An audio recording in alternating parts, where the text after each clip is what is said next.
Hey everyone, it's Eric here from Lapfix. Back at another video for you guys today. Always got a nice fun MacBook data recovery, who knows, right? Well, you know today because I got a MacBook right in front of me and we're going to be taking a look at it. Now, it's a little bit interesting. This is the A1708 model, which is 2017 MacBook. It's pretty nice still. It's 13 inch, but people still want to do a repair for it, right? Because it's a MacBook, right? They're cool stuff. They got USB-C ports, got the latest tech. Doesn't have quite like the M1 processor but in there, but it's still interesting. People have their data on there, so I always want to just do a fix if you can do that. So this one came in. Let's see what's going on with it. This one doesn't have a touch bar, so it's the A1708 model.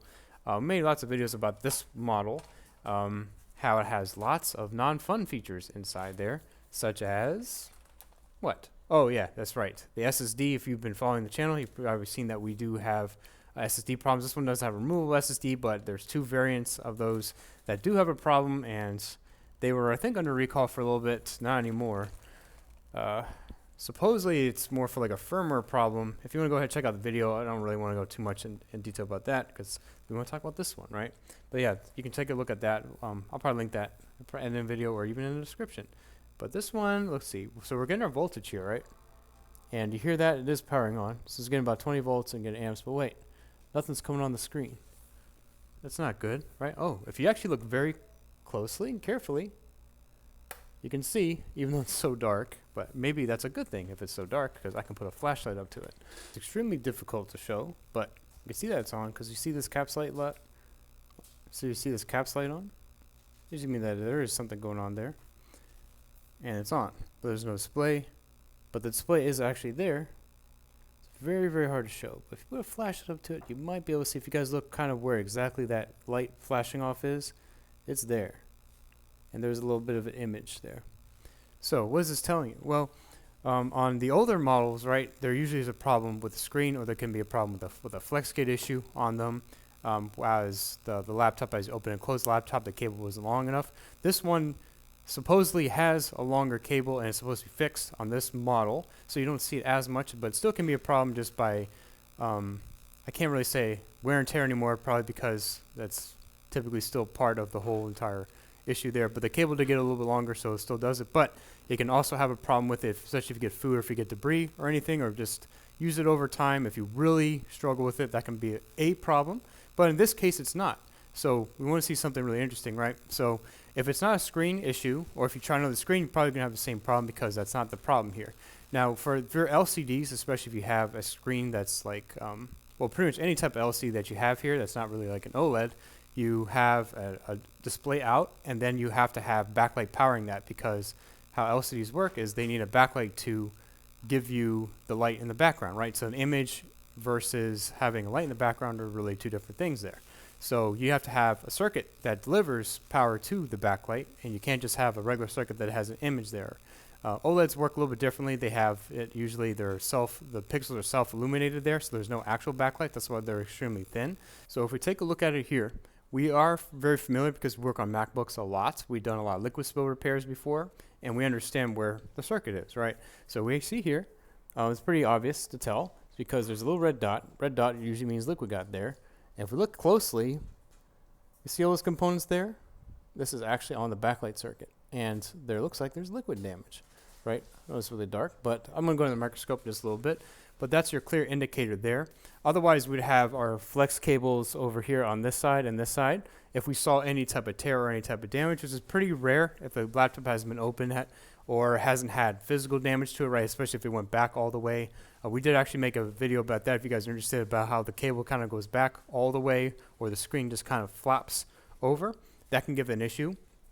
But for this one, we don't see that. We see that there's obvious liquid damage here. So we need to fix that circuit, and then that's going to help deliver power back to the backlight. So we can have a nice working MacBook all over again, right?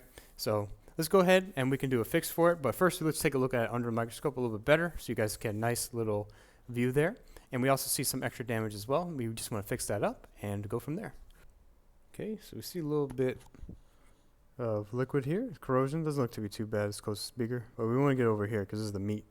All right, this is the real problem that we're having here. All right, so take a look here. You can see this whole area is very corroded. Man, it looks like an ocean there. It's like an ocean front. You got seawater, you got continents, you got mountains, you got everything.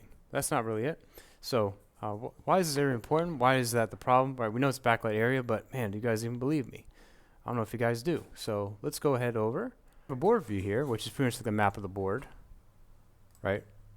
And what we can do is we can actually take a look to prove my point, right? So this whole area gets corroded, right? And we see this whole entire part here. It says PVV out, S0 backlight. You see that BKLT? So the LCD backlight has LCD backlight. Other side's ground, but always the place usually that has the most corrosion, right? Because the corrosion goes what? It's always going to be affected by electricity. Any type of water there gets in contact with electricity, it's going to go around this component. So usually you'll see it on the parts that don't have the ground. You'll see it on the top parts there. So a lot of this whole entire area, you can see it's pretty obvious. A lot of capacitors here that has to do PVV out S0 backlight. And if we fix the area, we're going to get a backlight, right? It's not a typical power issue where you see like G3 hot rail gets impacted there where we need to turn it on. We get power there, but we have corrosion and damage to our LCD backlight line. So we need to fix that, and we should get it to work. All right, so this area is very, very dirty. We're going to need to do a cleaning on it first. So we can use some alcohol, obviously, and just brush it. Always want to be careful with the brush because it's easy to knock any type of damaged solder there. So we're going to be doing that, and we're also going to be using flux. What flux is going to do is going to help reattach any of that the bad solder, and it's going to help clean underneath a lot better than just typical alcohol would. And it's easy because you're using the heat and the hot air, and it gets underneath the components there. And again, it's reattaching the solder. Now, interesting enough, this actually has two areas for your backlight. If you actually flip it over, we'll see that there's actually damage on the other side. So there's more damage there, and it hit the backlight area just all the same. So it makes a lot of sense. It's interesting, though, how this one actually doesn't have really a power issue there. Again, it's more of a data line issue with that backlight circuit. So we're going to be doing pretty much the same thing really on this side here, and there will be probably some components we just need to make sure we also do a repair for as well. And then after we do all the repairs and replacements for certain things, we're going to be doing a little cleanup job here.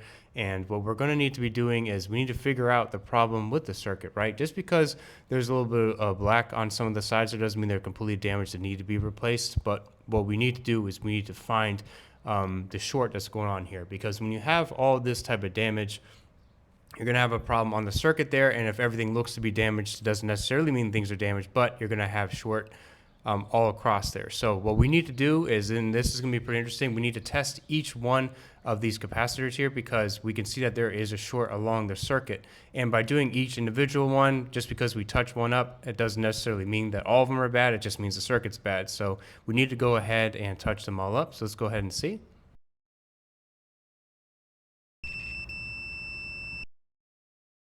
It looks like we found our bad one. We're going to make sure this one is isolated, and we can test it again to make sure, because when you remove it, you can also test it as well through a little voltmeter here. So we'll test it.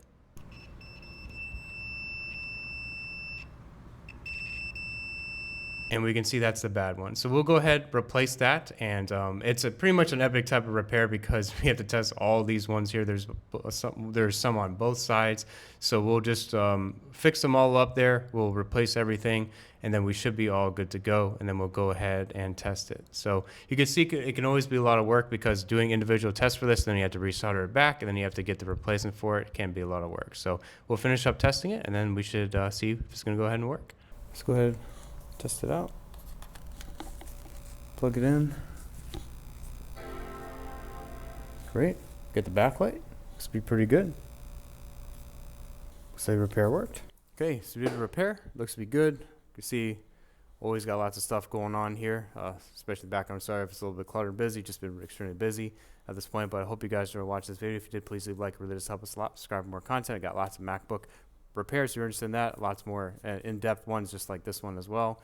If you want to go ahead and check those out, I'll definitely link a few of them at the very end here.